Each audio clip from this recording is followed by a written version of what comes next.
Hey Worcester, it's Tracy Novick. Before we got too far away from Thursday's meeting, I wanted to make sure we had something of an update about what we had done. As I'm sure a number of you know, the Worcester School Committee did unanimously pass an FY21 budget on Thursday night. It's a $441 million budget, including Chapter 70, including the local contribution, and including the grants and the revolving funds. Two things to know about that.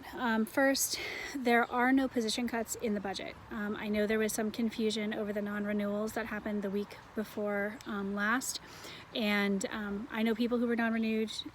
I have gone through those experiences. It's awful. Please do know, though, that there's no positions being cut in the budget. So there's a difference between having an individual not renewed and a position being cut.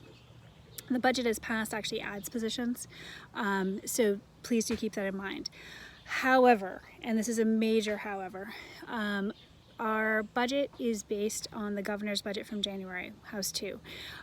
You probably have seen that districts across the state, in fact cities across the state, are kind of all over the place in their budgets.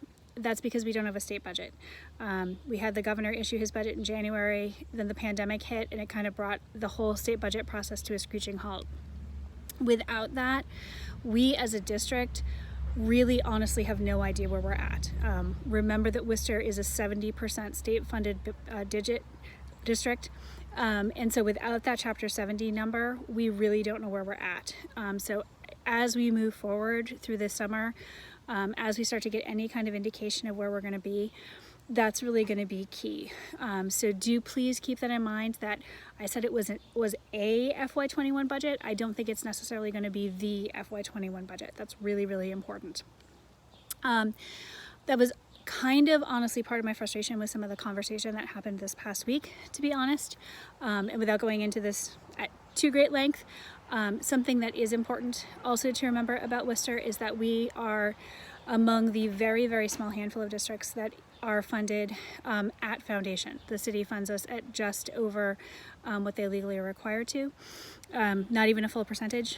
And so the swapping of the $120,000 from our SRO line into the teacher line, which will eventually probably hire 2 adjustment counselors, or most of 2 adjustment counselors for restorative justice, is honestly minuscule.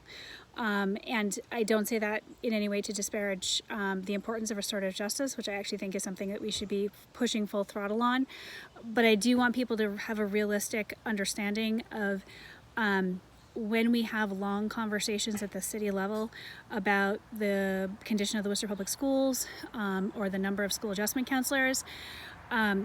If you look at, and I know because I've done this, budgets across the state, and where the funding comes from for keeping a whole bunch of school buildings up to repair, having enough guidance counselors, that isn't coming with minimal levels of local aid. The only way that districts have been able to do that is to actually have substantial local contributions above the minimum required. And I know that because I've taken apart foundation budgets, and I can tell you what kinds of districts have actually had sufficient numbers of guidance counselors and adjustment counselors, and which kinds of districts have actually had the kind of funding that they need to maintain their buildings. So long as Worcester is funded at foundation, unless and until we start seeing major investment from the Student Opportunity Act, we've got a lot of ground to make up, and there's no mistaking that. And so any district that has been funded over foundation, which is most of the districts in the state, and I mean like Fall River and Lowell and Springfield and most of the districts that even look like us, are not in as much of a hole because they've had more local contributions. And some of them, yes, are actually still building high schools. So let's try not to use that as an excuse. Not eager to push that, but I think it's important to realize that. We have repeatedly asked for information regarding the reopening of schools. You may have seen that there's a number of districts across the state that have sent out, here's a couple of the ways in which this could go, and they've started to make those sorts of preliminary plans, which of course you could be doing at this point. The superintendent has been quite insistent that she doesn't plan on making any plans until she has received more information from the state. As a result, the school committee has said that we need to be meeting again probably be meeting within the first 2 weeks of July, since the state is planning on issuing its guidance over the next couple of weeks. I will say, personally, I hope that this doesn't leave us at too much of a disadvantage when it comes to planning something as substantial as going back to school. The other thing that happened during our regular meeting is there were a number of items passed that may be of greater community interest as well. Mrs. Clancy had an item on the agenda asking for a full report of the arrest coming at the schools from school resource officers during their time there.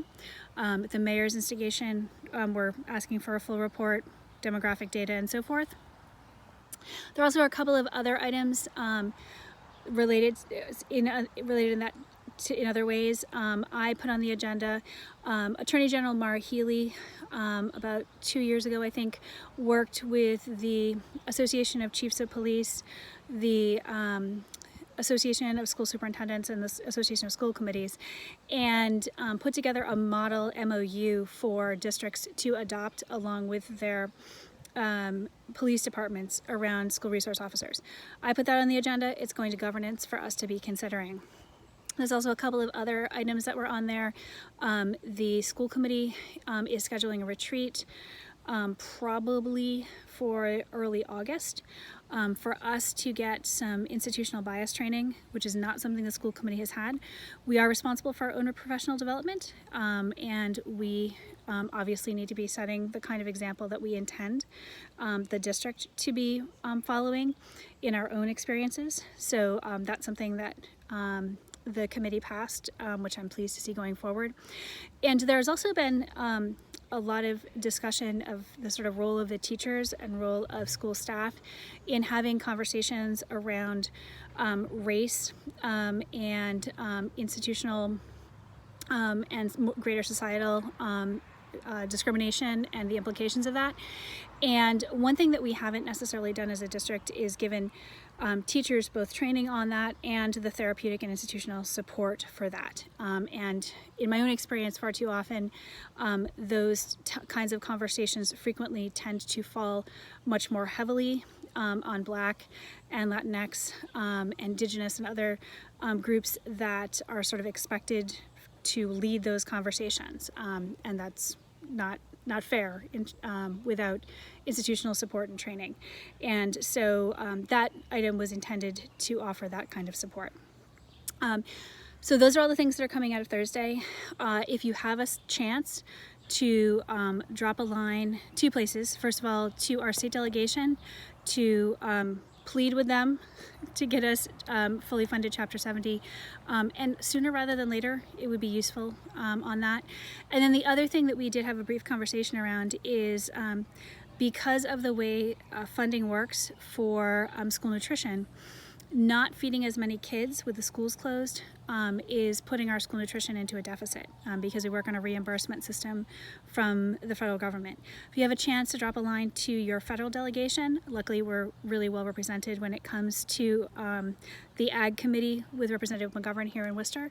But that is something that's of concern because obviously we really want to keep those levels of support up for our students, not only here in Worcester but across the country. And so if we could get that, that would be really useful.